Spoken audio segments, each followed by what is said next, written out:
जिस रफ्तार से कोरोना हमारे देश में भी बढ़ रहा है, उसको देखते हुए मुझे ऐसा लग रहा है कि शायद अभी धार्मिक स्थलों को खोलना उचित नहीं था। लेकिन मैं इस पर आप और आप जैसे और लोगों से राय लेना चाहता हूं कि ये कदम कितना अच्छा और कितना बुरा दौर भारत को दिखा सकता है। देखिए, सबसे पहले तो मैं ये कहना चाहूंगा कि सरकार जितना अवेयरनेस कैंपेन चला सकती थी वो सरकार ने अपने एंड से किया है और आज भी सरकार उस पर कार्यरत है, चाहे वो राज्य सरकारें हो चाहे वो केंद्र सरकार हो। दूसरा, अब लोगों की भी कुछ जिम्मेदारियां हैं कि वो अपनी सेफ्टी, अपना बचाव खुद से करें और उस चीज को इसी क्रम में अगर ये चीजें खोली भी गई हैं तो ये हर व्यक्ति की एक जिम्मेदारी है, हर नागरिक की जिम्मेदारी है कि वो इन चीजों को समझे और अपने आसपास के वातावरण को कोरोना मुक्त बनाए। लेकिन मेरा पर्सनल सोचना यही है कि अभी धार्मिक स्थलों को नहीं खोला जाना चाहिए था। शॉपिंग मॉल्स भी अगर कुछ दिन और बंद रहते तो ज्यादा अच्छा रहता। सारी दुकानें जो आसपास में दुकानें थी वो तो खोली ही दी गई थी। सभी ऐसी दुकानों को परमिशन थी, जो इंडिविजुअल दुकानें हैं उनको परमिशन ऑलरेडी पहले से मिली हुई थी, तो शॉपिंग मॉल्स को कुछ और दिनों के लिए बंद रख सकते थे। ये चीज जो मैं समझ पा रहा हूं कि अभी देश के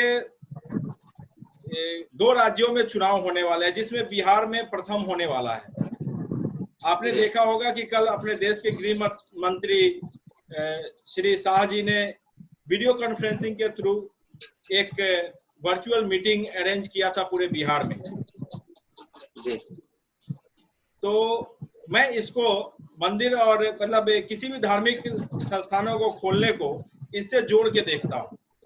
अगर आप इसमें बोलेंगे कि कैसे, क्योंकि अगर सभी धार्मिक स्थलों को बंद कर दिया जाए तो आप जानते हैं कि धार्मिक स्थलों का चुनावी बहुत बड़ा एक मुद्दा होता है और उसको पूरी तरह से सभी पार्टियां भुनाने की कोशिश करती है, सब एक दूसरे का मसीहा बनने की कोशिश करते हैं।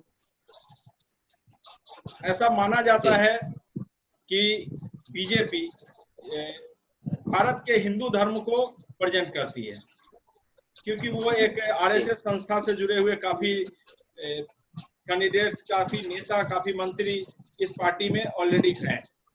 दूसरी तरफ एक और चीज है कि अगर मंदिर, मस्जिद और मॉल्स को नहीं खोले जा सकते हैं, अगर वहां पे भीड़ इकट्ठा नहीं किए जा सकते हैं, तो किसी नेता और मंत्री के आप रैली को, चाहे वो जिस तरह का वर्चुअल रैली ही हो, उसमें लोग तो सुनने के लिए आएंगे, तो उस भीड़ को कैसे इकट्ठा किया जाए, उस पर एक सवालिया निशान खड़ा हो सकता था। क्या उसको बचाव के मद्देनजर मंदिर को, किसी भी धार्मिक स्थलों को खोलने का एक राज तो नहीं छुपा इसमें? जी बिल्कुल हो सकता है, लेकिन आपकी एक बात से मैं इत्तेफाक नहीं रखता हूँ बिल्कुल भी कि ये सरकार जो है, बीजेपी जो है, वो एक हिंदू धर्म से प्रेरित है या नहीं, मैं ऐसा नहीं बोला कि वो प्रेरित है, ऐसा लोग बोलते हैं उनके बारे में, ये मेरा ओपिनियन नहीं है। ज्यादातर लोगों का, आप जब भी कभी सोशल मीडिया और ऐसे किसी प्लेटफॉर्म पे जाएंगे तो ये उसके अंदाजे पे, मैं उसके आंकड़ों को देखते हुए बता रहा हूँ। जी तो बिल्कुल, मैं इसीलिए आप हमारे और आपके डिबेट को देखने वाले लोगों को आपके माध्यम से यही समझाना चाहता हूँ कि ऐसा सोचना बिल्कुल ही एक नकारात्मक सोच को प्रदर्शित करता है। जी। सरकार किसी एक व्यक्ति की नहीं होती, किसी एक धर्म संप्रदाय की नहीं होती है। सरकार पूरे 130 करोड़ लोगों के लिए बनी है। इसमें किसी भी तरीके से इसको धार्मिक एंगल देना, वो मैं नहीं समझता कि ठीक है और इस तरीके की मानसिकता नहीं होनी चाहिए।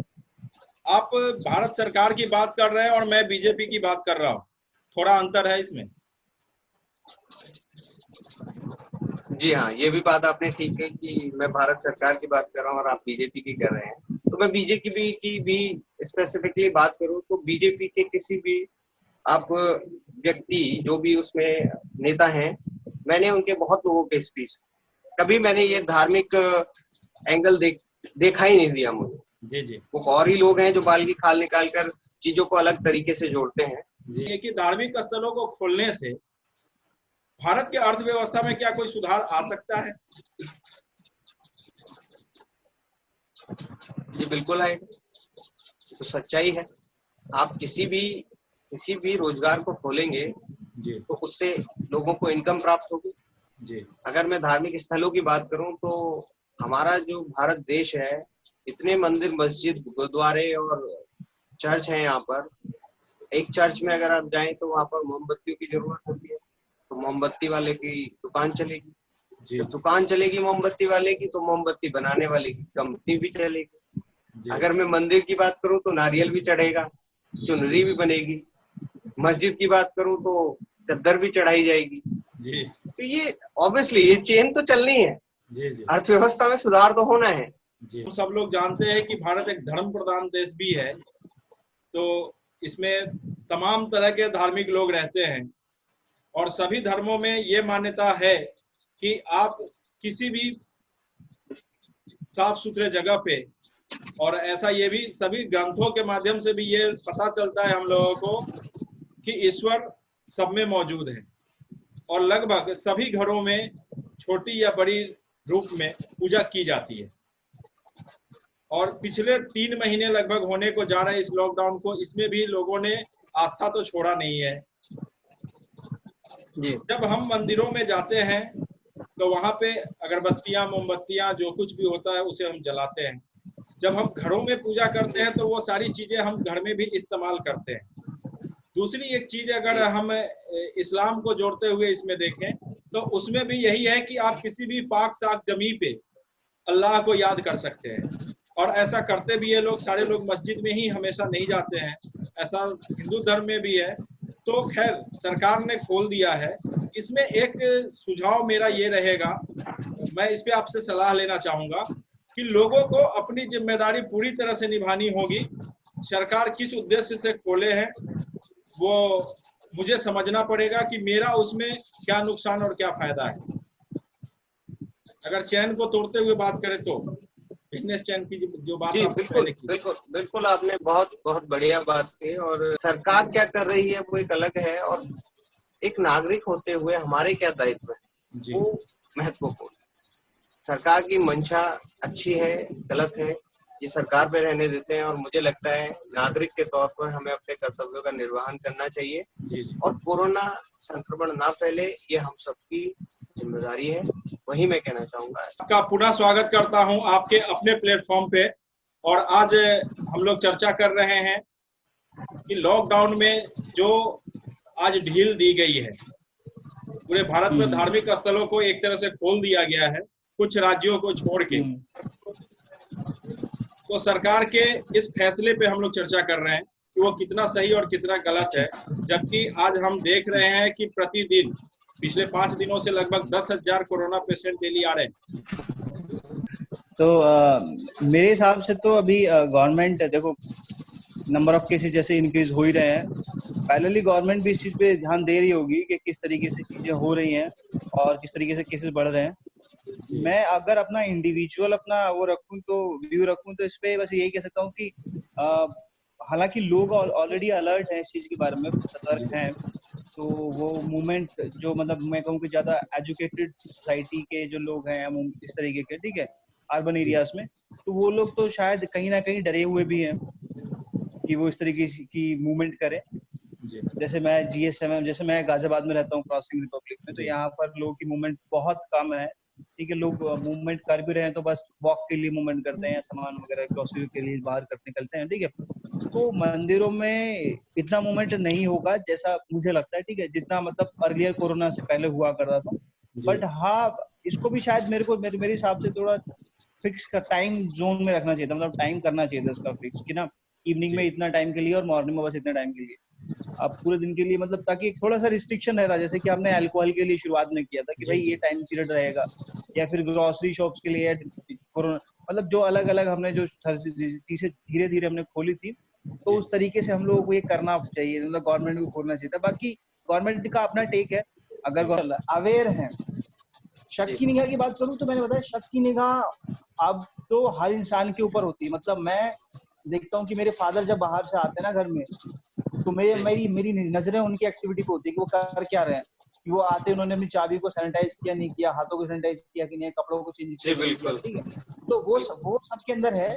मेरे गांव में भी होता है, मेरे गांव में मतलब भाई के बच्चे हैं जो भी ये लोग कर रहे हैं, बट वो सोशल जी डिस्टेंसिंग को बात करूँ तो वो उतना नहीं फॉलो हो पा रहा है, ठीक है। तो चीजें हो रही हैं, मैंने वही कहा कि अवेयर है लोग पर फियर नहीं है। शहरों के अंदर फिर भी फियर है लोगों के अंदर अभी भी। यहाँ पर मतलब मैं क्रॉसिंग के अंदर देखता हूँ कि डर है। लोग तो मुश्किल से 10% लोग बाहर निकल रहे हैं क्रॉसिंग के अंदर। तो क्रॉसिंग जैसे इलाके मोहित जी, टाउनशिप के अंदर। नमस्कार और आपका बहुत बहुत स्वागत है। नमस्कार जी, नमस्कार आपका भी। तो तोमर जी, ये कुलदीप राणा सर है, ये गाजियाबाद से। अच्छा, ठीक ठीक। कि रंजीत जी आप थोड़ी देर पहले कह रहे थे, मोहित तोमर जी साथ में हमारे उस समय पे नहीं थे, मैं उस चीज को फिर से यहाँ पे लाना चाहूंगा। राणा सर भी इस विषय पर कुछ विचार रखे तो अच्छा है। मोहित तोमर जी, अभी रंजीत सिंह जी कह रहे थे कि आने वाले समय में 2 चुनाव है, एक बिहार में है और आने वाले समय में एक पश्चिम बंगाल में भी चुनाव होने। तो क्या गवर्नमेंट की ये मंशा है कि उसका फायदा मंदिर मस्जिदों को खुलवाने का फायदा चुनावी मंशा से किया गया हो? देखिए, चुनाव अभी तो नहीं हो रहे हैं, चुनाव में तो टाइम है। और चुनाव का मुझे नहीं लगता कि क्या कहते हैं मंदिर मस्जिद है अभी के लिए तो नहीं, क्योंकि हेलो। हाँ राणा सर, हम लोग आज चर्चा कर रहे हैं कि जो आज से देश में धार्मिक स्थलों को और मॉल्स को खोल दिए गए हैं, ये फैसला कितना सही है, जबकि देश में प्रतिदिन लगभग 10,000 के हिसाब से कोरोना पॉजिटिव केस पाए जा रहे हैं। एक्चुअली अभी आर्थिक गतिविधियों की वजह से सब चीज खोलते हुए जा रहे हैं जी उसमें मंदिर हो, मस्जिद हो, बस सिर्फ एक स्कूल शिक्षा की तरफ उनका ध्यान नहीं है। जी तो ये शिक्षा के आगे नहीं बढ़ाना चाहती कोई भी पार्टी हो। जी इनकी जो लिस्ट है मेन, उसमें शिक्षा का कोई स्थान नहीं है, जिससे ये आदमी को जैसे है वैसे ही रखना चाहते हैं, इससे उनका डेवलप ना हो और वो खुद सोच ना सके। मतलब कि बाकी आप तो ये होटल खुल गए, वो खुल गए, जी जी, मतलब तो आप ये चाहते हैं कि स्कूल भी खोल देनी चाहिए थी, आपका साथ। सब कुछ खोल दे। जब खोल ही दिया है तो सब कुछ खोल दे। वो तो आदमी को अपने आप देखना है इसको क्या करना है। बहुत अच्छा सवाल सर आपका ये बन गया है। यशवीर जी, आप इसका जवाब दीजिएगा।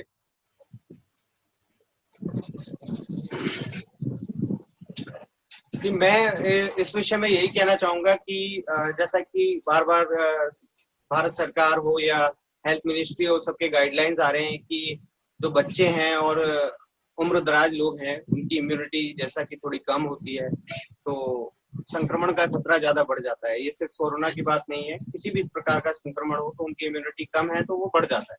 तो मैं सर इस बात पे यही कहूंगा कि स्कूलों को अभी न खोलने का जो विचार है या जो निर्णय भारत सरकार ने लिया है वो बिल्कुल सही है। अभी स्कूलों को और थोड़ा समय देकर खोला जाए।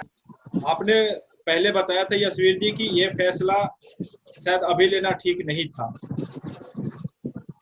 तो अभी थोड़ा स्लो, आहिस्ता आहिस्ता खोलना था। सब कुछ खोल दिया उन्होंने, जी थोड़ा ज्यादा फास्ट है थोड़ा। जी। इसमें सर ऐसा है, जी बिल्कुल सर, मंदिरों को शॉपिंग खोलने के मॉल्स लिए को भी खोल दिया गया, उसको भी रोका जा सकता था। मंदिरों को खोलने का भी सभी कुछ तो खोल दिया। कुछ शर्त रखे गए हैं सर, कि सभी मंदिरों का एक अलग टाइमिंग है, जो मंदिर का जो ट्रस्ट है उसने अभी हम डिसाइड किया हरिद्वार है। का वो देख रहे थे, वो न्यूज 18 का, वहाँ पे बच्चों को बंदिश है, पर बच्चे भी गए हुए हैं। जी धार्मिक स्थल है, तो जब बच्चे वहां जा सकते हैं तो स्कूल में जिनसे उनको वो आगे बढ़ना है लाइफ में, उसको क्यों पीछे छोड़ा जाए। जी जी जी बिल्कुल। अगर दूसरे तरीके से इस चीज को भी बोला जा सकता है कि अगर हम मंदिर में जा रहे हैं, मतलब हम लोग जैसे लोग, और अगर मेरे घर में गाइडलाइन बच्चे उसके हैं, लिए बन गई है तो उसके लिए भी बन सकती है। हाँ, जब मेरे घर में बच्चे और मैं मंदिर से वापस कोरोना पॉजिटिव होके लौटता हूँ, तो फिर मेरे बच्चे भी तो इफेक्टिव हो जाएंगे। कैसे सेफ है। खैर, कुल मिलाकर के हम इस नतीजे पे पहुंचते हैं कि हमें पूरी अपनी सुरक्षा अपने हाथों में रखना है, हमें अपनी हाथ में। जिम्मेदारी को समझते हुए कैसे जगहों पे जाना है, किन लोगों से मिलना है, ये पूरी जिम्मेदारी हमारी खुद की रहेगी। राणा सर, आपसे माफी चाहता हूं, मैं इस शो को यहीं पे समाप्त कर रहा हूं क्योंकि आज थोड़ा आप लेट से आए और ये शो पहले से चल रहा था और ये लगभग ये 1 घंटा होने जा रहा है इस शो को। 40 मिनट से ज्यादा की रिकॉर्डिंग हो चुकी है। तो फिर हम मिलते हैं कल दूसरी बार किसी और मुद्दे के साथ। बहुत बहुत धन्यवाद आप सब लोगों का। आप सभी का भी जी धन्यवाद। धन्यवाद।